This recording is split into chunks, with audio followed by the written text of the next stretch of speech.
ও ছিল ভীষণ নম্র, ভদ্র, বিনয়ী। খারাপ আচরণ করে নাকি ননদের সঙ্গে? আমার ভাইও কোনোদিন আমার সাথে খারাপ আচরণ করে নাই, বাইর বউ করে নাই।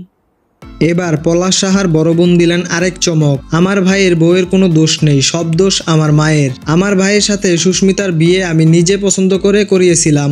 গরিব হলেও সুস্মিতা অনেক সুন্দর ছিল, আমার সাথে কখনো খারাপ ব্যবহার করেনি। ননদ ভাবি সম্পর্ক নাকি ভালো হয় না, এ কথা যে ভুল তার বড় এক প্রমাণ সুস্মিতা এবং তার ননদ। তাদের মধ্যে কখনোই ঝগড়া হতো না, এমন কথাই বলল সুস্মিতার একমাত্র ননদ। এই সময় এসেও তাদের মুখে এমন বক্তব্য যা সত্যি অবাক করার মতো। তিনি আরও জানায় তার সাথে কখনোই সুস্মিতা খারাপ ব্যবহার করেনি, ঝগড়াও হয়নি তাদের মাঝে। বউ হিসেবে সুস্মিতার মতো মেয়ে হয় না, সে ঘরের মেয়ে হলেও দেখতে ভীষণ মিষ্টি। পলাশের বোন বলেন সুস্মিতাকে প্রথম দেখাই ভালো লেগে গিয়েছিল তার, তাই তার ভাইকে দেখায় তারও নাকি ভালো লেগেছিল। তারপরেই হয় তাদের বিয়ে। যেখানে পলাশ সাহার মা বলছে সুস্মিতার অনেক দোষ, তাকে সবসময় নাকি জ্বালাতো, শান্তিতে থাকতে দিত না। তার মেয়ে তার বিরুদ্ধে কিন্তু সত্যি কথাই বলেছেন। সুস্মিতা যদি খারাপ হতো তাহলে তার ননদ কি তাকে নিয়ে এত সুন্দর কথা বলতো?